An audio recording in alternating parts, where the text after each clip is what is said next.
Some breaking news into CNN. We've learned that moments ago, President Biden and Vice President Kamala Harris called into today's campaign all-staff call at the White House. At any moment, we are expecting to hear from the White House press secretary, Karine Jean-Pierre, taking a number of difficult questions after she did already yesterday about the president's future. CNN's MJ Lee is live for us inside the briefing room. MJ, you have some new reporting specifically about the chief of staff and a call that he held with staff at the White House telling them to keep their heads up and to focus on their work. Tell us more about that reporting. Yeah, this is new reporting coming in from our colleague Betsy Klein, who reports that the President Biden and Vice President Kamala Harris called into an all-campaign staff call just moments ago.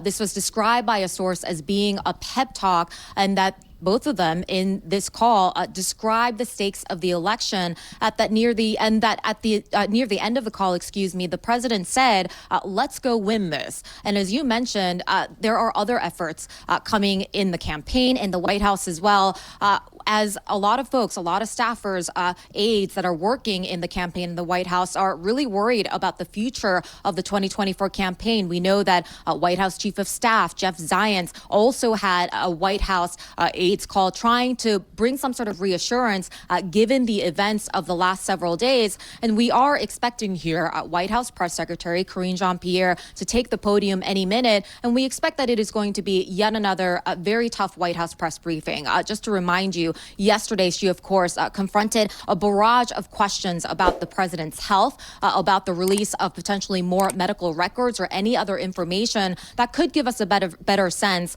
about the state of his health, and even questions about whether Dr. Kevin O'Connor, the president's physician, could be somebody who could take questions from reporters. So we do expect those lines of questioning to continue. And of course, all of this is coming with the new reporting that President Biden has privately acknowledged to an ally that he understands that the next couple of days, the next stretch of days is going to be incredibly important in terms of whether or not he can actually save his candidacy. And what I think is interesting, Boris, to note is that we are seeing the president finally starting to get a little bit more involved himself in the conversations that he is having in private with lawmakers. He is, of course, hosting some Democratic governors who had expressed concerns about his age and the viability of his candidacy. And then, of course, there's that big interview that he is doing on Friday with ABC News, not to mention the press conference that the White House has been talking about that he will participate in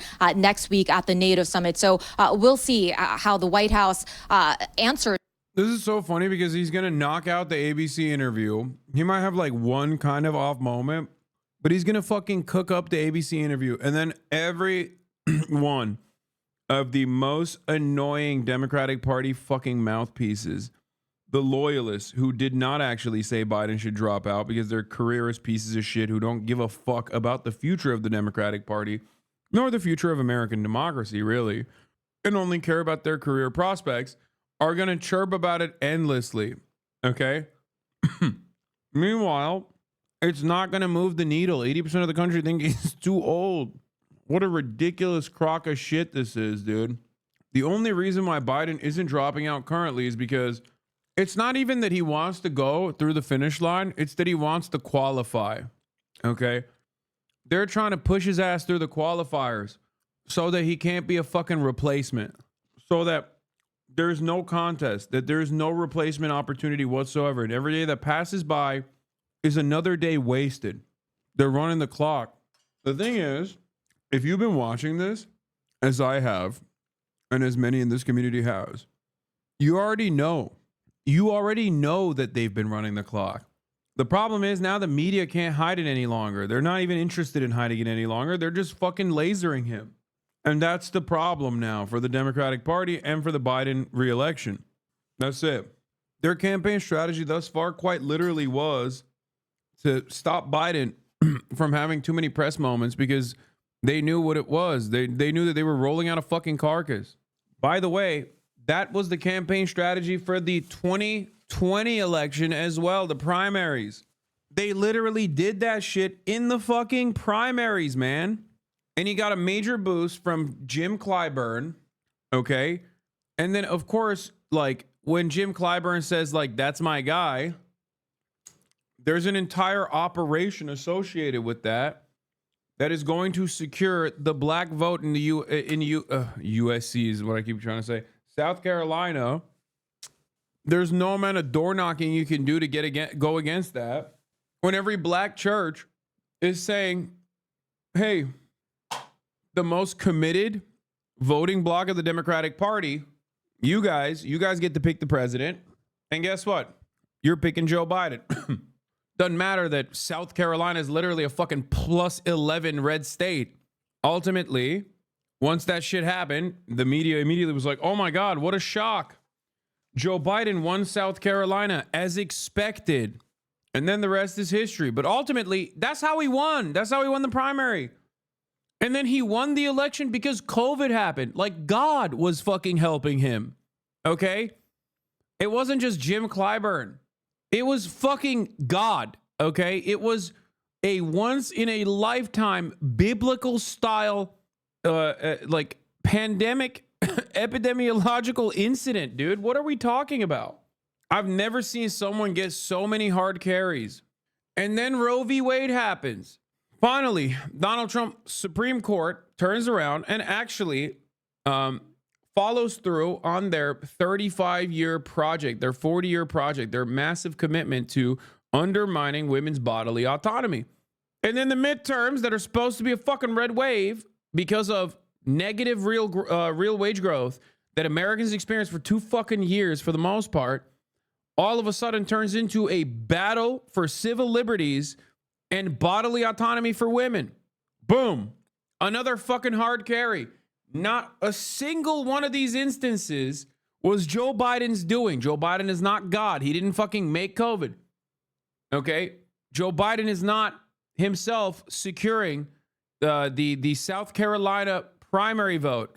Joe Biden won Super Tuesday after getting carried by the entire Democratic Party. Primary candidates dropping out to endorse him after phone calls from Barack Obama. He got carried by Obama in that situation.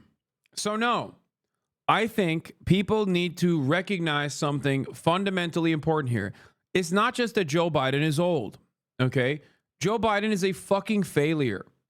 Like personally, sure, his administration I would consider to be significantly more progressive with the exception of Israel. Do not start with that. Obviously, I'm just, I'm putting that on a separate point there because that's foreign policy for the most part. That's bipartisan and genocidal. But on the domestic front, Joe Biden is probably one of the most pro-labor contemporary politicians out there, if not the most pro-labor. These are statements that I felt confident making before October 7. On moments where we talk about labor policy, on moments where we talk about like Biden's, domestic policy prescriptions, with the exception of immigration, which is yet another fucking insane flub from Brandon because he's an absolute dumbass and I fucking hate him. Ultimately, beyond the legislative agenda being more progressive than Barack Obama's even by a wide margin, especially as it pertains to labor. Ultimately, he's a bad fucking politician, dude. He's not a good politician. He was floated into the VP position because he's a gaffe guy. Because he was known for kissing babies as a retail politician and doing gaffes. He was a goofy, somewhat racist, old white guy. And if you recall, as I have told you, vice presidential picks are supposed to be a good counter.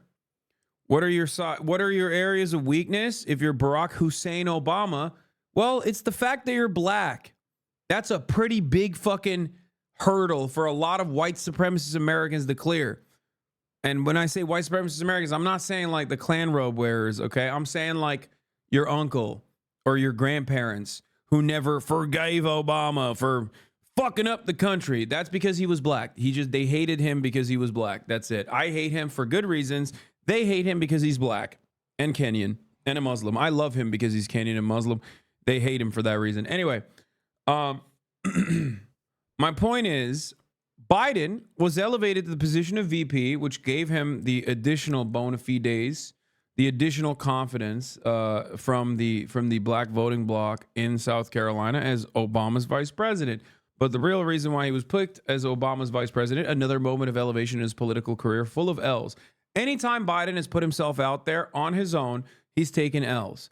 I'm not just talking about the fact that like his entire family's dead. Anyone who's ever talked to keeps mysteriously dying. He's the fucking griever in chief or anything like that. I'm talking specifically on pure politics. Joe Biden is a bad politician because he is a fucking hack. What do I mean by this? Comedians who are hacks do one thing. They repeat bottom of the barrel, lowest common denominator jokes. Politicians who are fucking hacks do a similar thing in the realm of politics. They look at focus testing and they go for smack dab in the fucking middle of that and consistently retriangulate their position right into the fucking center. Okay? That is Biden to a fucking T. A nonsensical, idiotic loser. His entire career is riddled with finding the center and dialing the fuck in. Are we actually, except for Israel, that is a weird ideological commitment that he has to Israel. Your knuckle need, but I need to be feeling that wrist, son. What does that even mean? Which Joe Biden is your favorite? In 1991, attacked Anita Hill. 1994, wrote disastrous crime bill. 1995, wrote Omnibus Counterterrorism Act, later became Patriot Act. 1996, voted against gay marriage. 1999, repealed Glass-Steagall Act. 2001, voted for the Patriot Act. 2002, voted for Iraq War. 2005, voted to end bankruptcy protections for students. 2024, complicit in genocide and rise of the far right. Yeah, I mean, this is just nothing. This is like reductive. It's basically the fucking high notes, or I guess the low notes. But Biden has always been a firm, committed centrist because he rarely ever has real positions on his own. Biden and his motivations can perhaps be best understood in a not so dissimilar way to Donald Trump. Narcissism. He feels like he has been treated wrong and been called a fucking loser his entire political career. And that's because he is a fucking loser. Okay? Hawaii's Democratic Governor Josh Green says President Biden has yet to make a final decision about whether he will continue his bid for a second term. If the president doesn't think he can beat Donald Trump, he will hand it off to Kamala Harris, Green said during an interview on Saturday with NPR. The president has to make this decision with his lifelong colleagues from the Senate and his wife Jill Biden. Green, a close Biden ally, said he still fully backs the president should he choose to continue his campaign. He said he thinks it's likely that Biden will stay in the race. He spoke after a closed-door session with the president, which took place on Wednesday in the wake of Biden's disastrous debate performance. Green was among 25 Democratic governors who met with Biden. 11 were present in the room, while others, including Green, joined via video link. The meeting came amid growing questions in the media from voters and voiced by some Democratic lawmakers about the future of Biden's candidacy. Green acknowledged feeling alarmed after watching the debate, but said he was reassured by Biden during their meeting. He was a fucking loser when in 2016, Barack Obama called him up and said, "Don't fucking run, Joe." Now, I go back on that because I think in 2016, if Joe Biden was a candidate, Donald Trump would not have been president. But that's besides the point. We're not going to talk about that right now. But when Barack Obama called him up and said, "Hey, Joe, you don't want to finish third place behind Hillary Clinton, or you don't want to finish third place behind Bernie Sanders in a fucking Iowa motel. You know, your son just died. Take a fucking day off. Don't do this. You don't want to get that call that you got fucking third place in a goddamn Iowa motel sitting in a fucking empty conference room." That's what Obama told him. So he dropped out in 2016. Big mistake for America. Big mistake for the Democratic Party. That's besides the point. You know, I apologize. I was also an advocate for Joe Biden dropping out. But, you know, looking back at it now, obviously it's much easier. Hindsight is 2020. Joe Brandon would have absolutely fucking, I mean, if he became the candidate, he absolutely would have destroyed Donald Trump. 2016 Joe Brandon. Overall, he lost. He ran for president time and time again since the fucking 80s, and he lost. He got elevated to vice president, used that momentum to try to run for president again 2016. His fucking own president said, "Don't do that." Okay? and he dropped out. 2020, he runs after Charlottesville. Charlottesville really motivated him. He's like, oh, I'm going to defeat American Nazism, whatever the fuck he's saying. No, the real reason why he ran was because he's a narcissistic piece of shit. And as much as we joke about Hillary Clinton, it's my time, it's her time, it's her time. That's precisely the reason why Joe Brandon ran. Because he said, I've been a fucking career institutionalist. I'm going to get my fucking licks in. Okay? And that's precisely what happened. And that's precisely the reason why he's not dropping out today. I need you to understand. The reason why he's not dropping out today is because in his mind, he is very, and I mean very thin-skinned about the way people are treating him currently. He is in that situation no different than Donald Trump. It's all ego. Because if democracy was really on the fucking ballot, as I have said time and time again, if democracy truly was on the fucking ballot, you really think we have to preserve the ego of a 850-year-old carcass, a cadaver? Fuck them. So which is it? Is Donald Trump not actually going to destroy American democracy? Theoretical democracy. America's never really had a real democracy. Let's be real. No practical democracy, but a theoretical one. But is Donald Trump going to eviscerate the remainder of civil liberties and turn the tide and finally bring forth the Fourth Reich? Because while the Nazis lost in World War II, fascism did win, and America has been carrying that torch for many, many years. And Trump will be the finalizer. The great conquest of the Fourth Reich will come with Donald Trump's second term. 6'5" socialist, you are so annoying, lol. Okay. But not as annoying as the top of the hour ad break. Bro, it's 12:46. You all right? It's 12:46, my man. What are we doing here? What in the hell are we doing here, big dog? What in tarnation? That's crazy. That's a two-parter, and this motherfucker tried to hit me at 12:46. Hit that with a day off, mods. Sorry. We got to fucking put some penalties up in this bitch if we want better baits. I don't make the rules. Not a week, a day off. Anyway, I was on my fucking game too. I was monologuing pretty goddamn hard. Where the fuck was I? YouTube video ruined? Yeah, well, I'm talking about the contents of the YouTube video anyway. Just chill out. Yeah, as I was saying, if democracy is on the fucking ballot, then we cannot succumb to the narcissistic desires and the vindictive, selfish, petulant attitude of a demented, senile person. It's one or the other. Is democracy actually on the fucking ballot? Because if so, we can't do that. Or are we actually saying it's his turn? Again, he's done so much. Don't hurt his little fucking feelings. He's done so much for America. He's been a senator for 700 years. He was there when the founding happened. He was one of the original framers in the background. So he deserves to be president. And if that's your attitude, then you can't say Donald Trump is going to destroy this country. Okay? You can't. Because if the stakes are that high, you have to meet the stakes. You can't just fucking roll out the cadaver and be like, listen, 80% of the country says, 80% of Democrats say he needs to go, but we're just not going to listen to them. We're going to put forward a weaker candidate. And we're talking about this as Trump expands his lead over Biden after debate as age worries grow, Wall Street Journal poll finds. The byline, the former president, or not byline, the subtitle, the former president is now ahead by 6 points with 80% of voters saying the incumbent is too old to run. 80% of voters. That's why I said this is a repeat of 2016, not a repeat of 2020.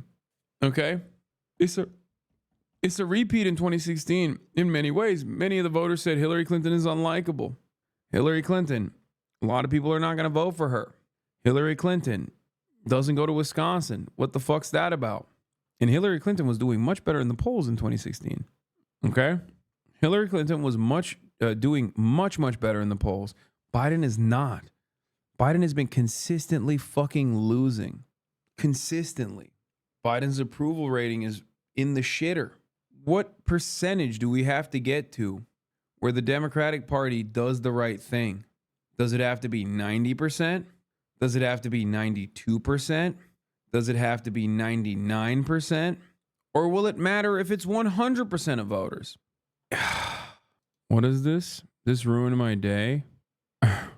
Why would this ruin your day? Big honker jank. If the Democratic Party does not listen to the calls from the voters at 80%, they're not going to listen to it at 100%. They're just not. All of the questions that we are expecting it to get again today. But again, it is important to sort of emphasize the moment that we are in. This is a White House and a campaign that is very much in crisis mode, and they are also in survival mode right now, Boris. And Jeff, you have new reporting that privately a growing number of Democrats want Biden to drop out of the race, some as early as this week. Boris, there has been a really growing swell of sentiment that it is time to move on with this. We've heard a bit of it publicly from Have you seen I Show Speed confrontation in Poland with Gnome Wizard? No, but I have seen I Show Speed in Poland on my TikTok timeline, and it was pretty funny. The least racist Polish man, I would dare I say the most anti-racist Polish man, was side by side with I Show Speed. But we'll talk about that in a second. Congressman Lloyd Doggett of Texas and many others behind the scenes are saying a similar thing, that it is time, yes, they respect and appreciate the president's record, but it is also time to really see what is going on here. Now, the president, we are told in his campaign, both Jeff Zients, the White House chief of staff, as MJ was saying, and the campaign manager, they're hosting separate staff calls and trying to urge people to stay focused. Hard to stay focused, though, of course, on this when there are these growing calls. The most important meeting of the day, that lunch that is going on right now with the president and the vice president, and that meeting of governors this evening. Democratic governors flying to Washington, virtually all of them, all of the main ones, some of them who could be considered also candidates to meet with the president. So you get the sense, the feeling that so much has changed in 24 hours.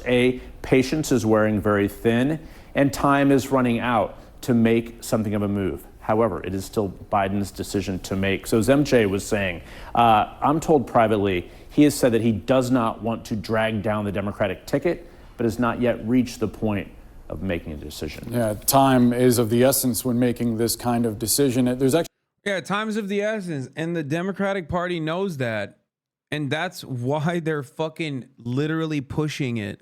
They're pushing it closer and closer to convention, and even trying to literally figure out ways of like announcing the presidential bid before the fucking convention. Because their goal right now isn't to get Brandon over the finish line. Their goal right now is to get Brandon over the convention where he accepts the nomination so that it is the point of no return. After that, they perceive that because the Republican Party is legitimately awful and in way more transparent, unavoidable ways, unlike the top of the hour ad break, which is avoidable, by the way. That's right. At the top of the hour, there's a 3-minute ad break, and you can avoid seeing those ads as long as you subscribe. What? All DNC talking points for convention nomination rules? Yeah. That's right. At the top of the hour, there's a 3-minute ad break. If you no longer want to see those ads, all you need to do is subscribe for $5 or for free with Twitch Prime. By connecting your Amazon Prime account to your Twitch account, you can get 1 free Prime subscription a month. Use it on your favorite broadcaster. What the fuck? Hey, yo, this dude is crazy. This motherfucker, what did he do, bro? Are you serious? Yo, that's insane. Ain't no fucking way, dude. What? Okay, hold on. Let me run the fucking 3-minute ad break real quick. Like I said, you can also get gifted a sub if you're lucky. But that is... Bro, that shit is like Sig Heiling, okay? Like, it's like, yeah, obviously it's not like, you know... I mean, it's ultra-nationalist, right-wing paramilitary shit. Like, what? Like, I joke about this because, like, a lot of Americans don't understand it. But if you're representing the country on a fucking international stage, throwing that up is insane, okay? I'm telling you, Americans, I know you don't know what the fuck this is. That is the CCC thing? Yes. So this is the symbol, is the hand symbol for the Grey Wolves, okay? The Grey Wolves are, you know, the deep state paramilitary project of the far-right reactionary ultra-nationalist fascist Turkish nationalist party. Okay? MHP. MHP. If a Turkish man wearing the fucking Turkish colors on the international stage is throwing that shit up, that is pretty fucking significant. Okay? A lot of you in America, you know this is like, oh, the quiet wolf or whatever the fuck. We actually ironically talked about it. We ironically talked about it on the last episode of Fear and our podcast, I believe, or one of the last episodes. Yeah, people think it's a quiet coyote, not quiet wolf, whatever. And like, I'll throw it up Mimi every now and then. I'll do it. I know Chapo makes jokes about the gray wolves a lot, but ultimately doing that in this circumstance as a Turkish person, this is like really fucked up. In Turkey, people don't associate this gesture with ultra nationalists. No, dude. First of all, I'm fucking Turkish. What the fuck are you talking about? No, people don't associate it with ultra nationalism because they don't have a fucking concept of ultra nationalism. They think MHP is a part of the fucking ruling coalition, which it is. Ülke operate in Turkey that's because Turkey is incredibly nationalist. So yes, they just think ultra nationalists are just like a little bit more nationalist than the regular old nationalists, because that is what is seen as normal. Joe Biden told Democratic governors during a meeting at the White House on Wednesday that part of his plan going forward is to stop scheduling events after 8 p.m. so that he can get more sleep, according to three sources briefed on his comments. The remarks, first reported by the New York Times, came as the 81-year-old Biden sought to reassure a group of more than 20 state leaders about his ability to defeat former President Donald Trump in November and govern effectively for another 4 years. Biden's comment left several of the governors in the room frustrated, sources told CNN, and is one of the reasons that some of the participants have been rankled by the statement of loyalty and enthusiasm from them distributed by the Biden campaign on Thursday. The White House did not immediately comment about what the president said. A Biden campaign aide argued that, as well as doing debate preparation in the week after his 2 trips to Europe, Biden was engaged in hours of official work in addition to the hours of campaign work. Biden also made a joke to the governors that didn't go over well. I am fine, I don't know about my brain though. Jen Dillon, Biden's campaign chairwoman, said the president was clearly making a joke and then said, all kidding aside. In the wake of Biden's poor performance during CNN's presidential debate last week, some Democrats have begun to call for the president to drop out of the race, leaving the White House scrambling to convince skeptics within the party and voters in the days after. Administration officials have provided confusing and conflicting explanations as they attempted to spin a performance that exacerbated voters' concerns about Biden's age. If you found this video interesting, and make sure to hit the like button and subscribe to the channel for more videos like this, and thanks for watching.